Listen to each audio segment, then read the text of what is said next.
Inilah channel Ucok Sitiker Wawancara. Jangan lupa subscribe, like, komen, dan share. Tonton selalu video-video kami.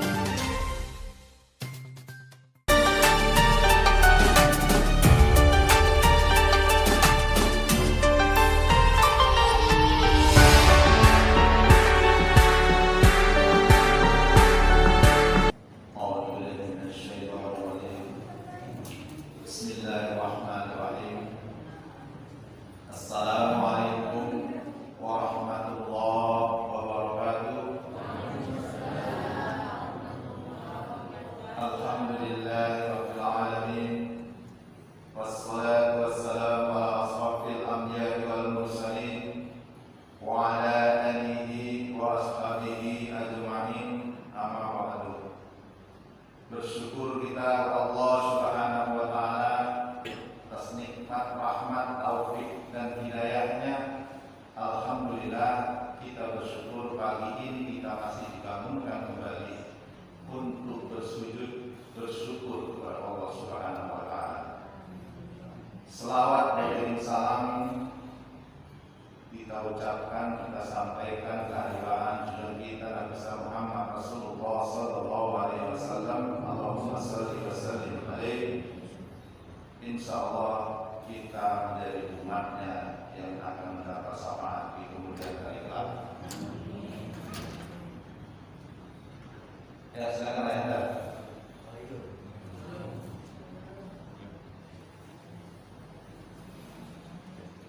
Hormat kami kepada Ketua BKM, pengurus dan jajarannya. Terima kasih telah bersedia menerima kunjungan kami. Hormat kami juga kepada Ayahanda Ustaz kita, Randes Haji Darmi Irwan, Ketua DMI Kota Tanjung Balai. Bapak Ibu, warahmatullahi wabarakatuh yang berhadir pada hari pagi ini. Saya dikasih kesempatan untuk menyampaikan pesan sesuai dengan amanah yang saya berikan hari ini sebagai Wakapolres Kota Tanjung Balai, hadir bersama dengan Pak Babin, Dinas dan Kasat Dinas. Tujuannya adalah untuk menyampaikan pesan-pesan Harkam Dinas, pesan-pesan yang bisa memelihara keamanan, ketertiban masyarakat. Karena itu merupakan salah satu tugas pokok daripada kepolisian negara Republik Indonesia. Kenapa memelihara keamanan dan ketertiban yang diutamakan dalam penegakan hukum? Masyarakat tahunya hanya polisi penegak hukum, padahal yang paling utama adalah bagaimana memelihara keamanan dan ketertiban. Bicara aman, bicara tertib, sesungguhnya umat Islam itu sudah nomor satu manusia yang paling tertib. Seharusnya seperti itu. Kenapa? Karena umat Islam telah memiliki undang-undang yang begitu dahsyat, telah memiliki petunjuk aturan yang begitu dahsyat, yang langsung diturunkan Allah Subhanahu wa taala melalui malaikat Jibril dan kepada Nabi Muhammad sallallahu alaihi wasallam. Apa itu? Al-Quranul Karim. Al-Quran diturunkan kepada umat manusia sebagai hudalinas, petunjuk bagi seluruh manusia. Siapapun manusia yang mau hidupnya mau tertib, baca dan amalkan Al-Quran. Kenapa? Karena dalam Al-Quran itu ada petunjuk, ada perintah, dan ada larangan. Penegak hukumnya adalah para ustaz, para ulama. Manusia sudah tertib kalau sudah baca Al-Quran dan mengamalkannya. Perintahnya di sana apa? Sholat. hai umat manusia, berdekatan dirimu tidak akan menciptakan jin dan manusia kecuali mengabdi dan menyembah kepada Allah. Caranya bagaimana? Sholat. Orang sholat di dunia tertib. Dia mandi, dia wudu, dia bersih, datang ke masjid, itu perintahnya. Petunjuknya apa? Kalau sholat pakaianmu kembali tertutup auratmu, menghadap kiblat, ada rukunnya. Sholat subuh 2 rakaat, 2 rakaat. Enggak gitu. Kalau Ustaz mengajarkan besok sholat subuh 2 rakaat, cukup. Besok Ustaz tak perlu ngawasi lagi, dan pasti 2 rakaat. Tertib. Kaitannya dengan apa? Hidup tertib ini. Ya. Negara juga demikian. Lahirlah negara Indonesia ini ada Undang-Undang Dasar 45, Proklamasi Pancasila. Di sana kan tujuan untuk mengatur manusia juga dalam negara ini supaya tertib. Yang menegakkan hukum negara itu adalah seluruh rakyat Indonesia. Yang utama adalah ada polisi, ada jaksa, ada hakim, ada TNI, ada Polri yang mengawasi dan menjalankan itu, menyampaikan supaya dunia tertib. Jadi ini tidak bisa dikerjakan oleh anggota Polri saja, makanya kami datang kemari untuk mengajak kerjasama. Tadi penegak hukum Allah tadi, penegak Al-Quran itu tadi adalah para ulama, ustadz, guru ngaji, PKI, termasuk orang tua. Orang tua yang mengajarkan Al-Quran kepada anaknya adalah penegak hukumnya Allah, karena mengambil dari Al-Quran. Penegak hukumnya negara adalah polisi, jaksa, pengacara, pengadilan. Penjaga keamanan dan ketertiban adalah Polri, TNI, Satpol PP. Ini harus sama-sama kerjasama. Ketika polisi-polisi Allah tadi menyampaikan, anak-anak yang dekat-dekat sini, ayo kita mengaji kemari, ya. Tak usah main di sana ngaji, belajar sholat, semua tertib. Ketika ada libur-libur di sebelah-sebelah sini dekat masjid, tetangga, panggil aja sini PKM, dudukkan dia. Kenapa kalian libur-libur sama tetangga? Coba duduk sini, suruh dia wudu, dudukkan apa persoalan? Atau suruh sholat dulu, tahiyatul masjid 2 rakaat, baru musyawarahkan. Kenapa? Oh ini Pak, ini kali ini buang sampah ke sebelah rumahku. Ini parah pula dialihkan ke rumahku. Berantem ya. Nah, jadi itulah supaya kita hidup tertib. PKM panggil dan dulu ya saling memaafkan. Insyaallah hidup kita akan tertib. Kemudian apa lagi yang selalu terjadi? Bapak Ibu para jemaah rahimahumullah, di lingkungan kita, kenapa orang itu selalu ada balap liar? Kenapa dia selalu itu kebut-kebutan? Kenapa itu dia sabun ayam? Itu orang-orang yang pasti dia hidup tidak tertib, pasti tidak akan sholat, jarang dia masuk ke masjid, jarang dia berwudu, jarang dia sujud. Nah kita ajak, itulah kerjasama kita, ya, supaya antara tokoh masyarakat, orang tua, para BKM bisa membantu. Ketika hal-hal kecil itu tidak bisa disampaikan, masih itu kompak juga dia, ribut juga. Nah silakan Pak Foto, Pak Bayu. Pak Bayu tidak bisa juga Pak lapor ke Polres sampai ke pengadilan. Itu jalan terakhir. Sekarang banyak orang gampang tersinggung, gampang marah, ya. Hidup tidak pernah tertib. Naik kereta, hidupannya lampu sennya kanan, jalurnya ke kiri. Nah, kita sering, kita mau jalan lurus, sudah tahu dia wilayah, macam jatuh harga dirinya kalau dia tertib, udah silakan dulu, enggak mau buru masuk. Itulah zaman. Kenapa? Karena semua sudah jauh dari Al-Quran. Padahal kita umat Islam sudah bisa lahir ikhlas, dia diajarkan Al-Quran, sudah semua kita belajar mengaji. Semua lingkungan kalau kita tanya pernah ngaji anakmu? Pernah. Tapi kenapa tidak tertib? Karena tidak mengamalkan. Caranya bagaimana? Yuk kita sama-sama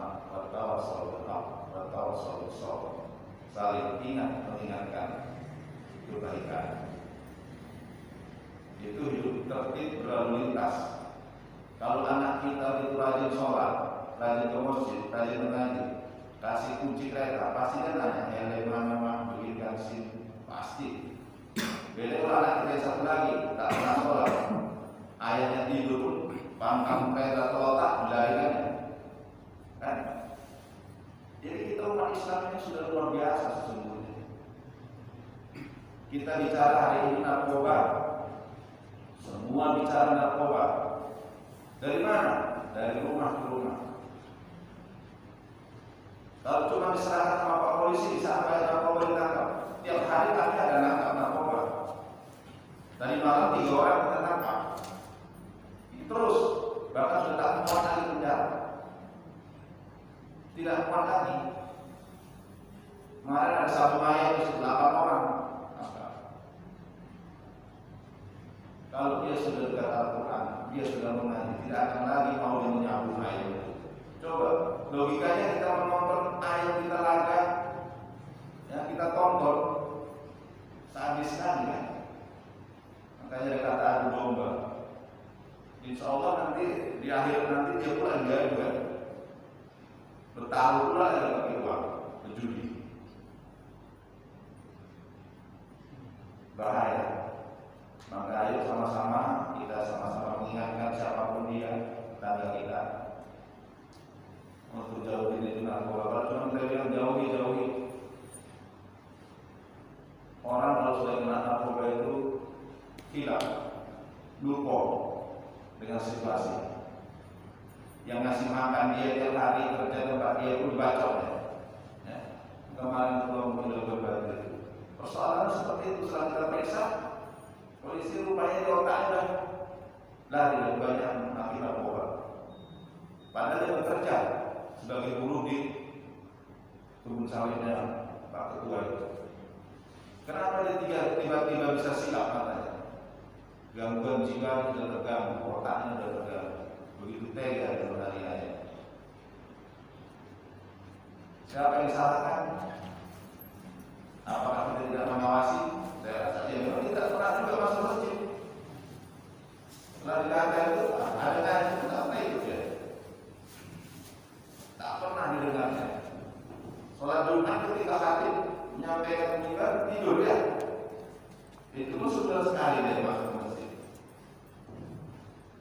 Nah, makanya bagaimana kita bisa mengajar tetangga kita, anak kita, istri kita, suami kita makmur dengan masjid.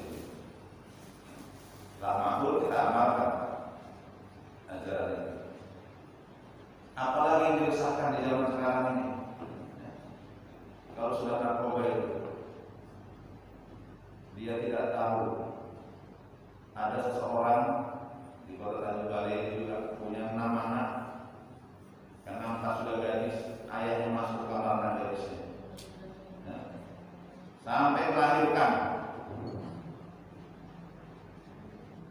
Ya alhamdulillah. Tapi itu terjadi. Dan kita akan penelitian kita periksa, ternyata ayahnya selalu menggunakan narkoba. Apa yang terjadi, penyesalan apa? Semua menyesal. Termasuk mencabuli anaknya. Beberapa kali terjadi di sini.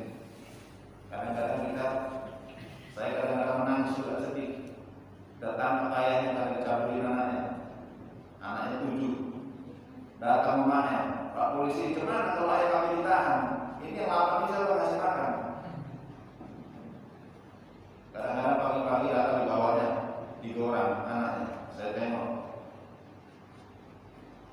Ngantar nasi untuk makan kami pun bayar. Tapi hukum harus laksanakan itu. Atau kita keluarkan. Kalau kita keluarkan, fitnah lagi terjadi. Itulah polisi itu, ya. Kalau dia sampai anaknya itu dikeluarkan pula dia. Kalau kita mikirkan yang 8 orang anaknya ini tanggungannya, nah kita tanya sama pemerintah, dinas sosial kasih pekerjaan kepada ibunya. Bilang anak yatim tidak, ada ya. Itulah fenomena yang terjadi Bapak Ibu para jemaah rahmatullah. Tentu di situ ada tetangga.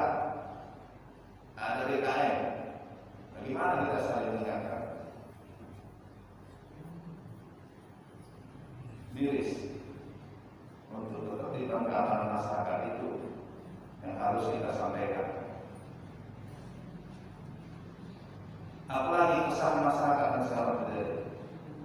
Ini dunia medsos,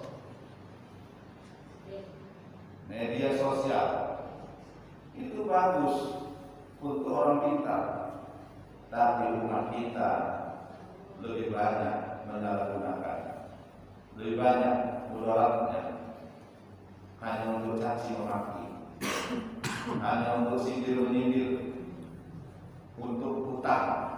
Ya. Kadang-kadang manusia sekarang Bapak Ibu jemaah Allah, dia hutang pakai penjol di zaman online, segala macam dia oke, kirim. Oh ibu dapat hadiah ini door prize dari rumah 25 juta, syaratnya ini bukan malah dapat uang, malah dia yang beli untuk administrasi 1 juta, kirim dulu, dikirim pula. Dan sekarang ini yang banyak juga laporan sama kita masalah utang piutang.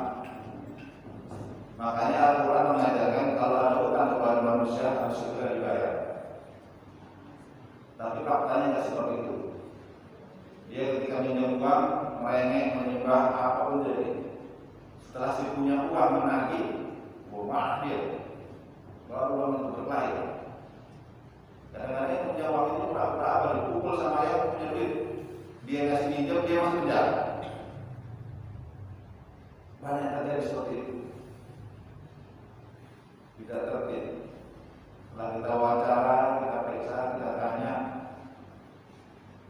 agamanya apa, Islam, pernahkah Anda masuk masjid, bisakah Anda mengucap kalimat syahadat, tahukah Anda rukun Islam?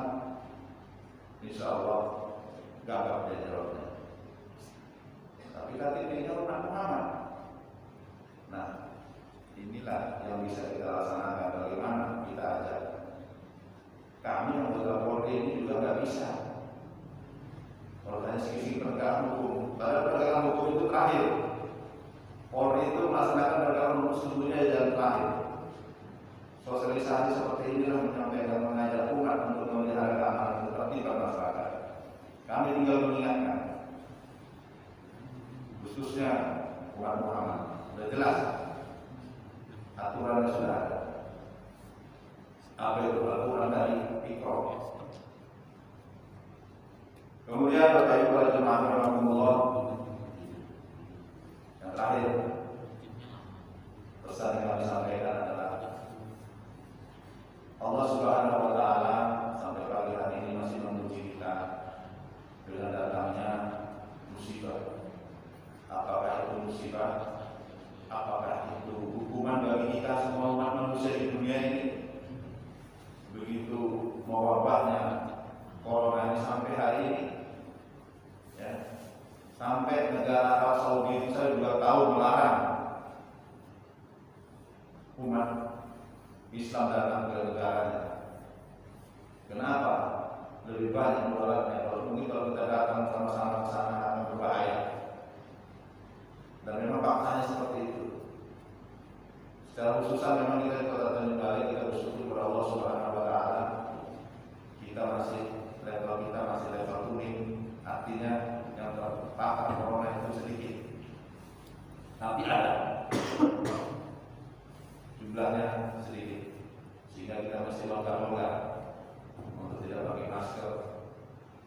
Tapi ikhtiar kita Bapak Ibu jemaah rahmatullah, kalau memang ada sahabat kita, keluarga kita yang untuk sementara mungkin dari daerah bosan dulu lah datang. Kenapa?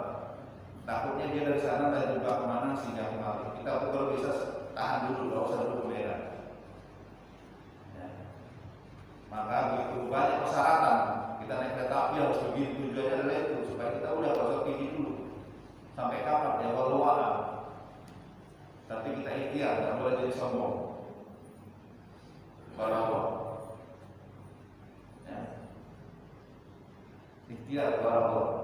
Ikhtiarnya apa ya? Contohnya ini pakai masker. Rajin ke masjid aja udah gitu. Kalau orang masjid berarti bercuci tangan, berwudu, sholat. Serahkan semua kepada Allah. Insya Allah mendapatkan imun kita supaya kita kuat dan sehat.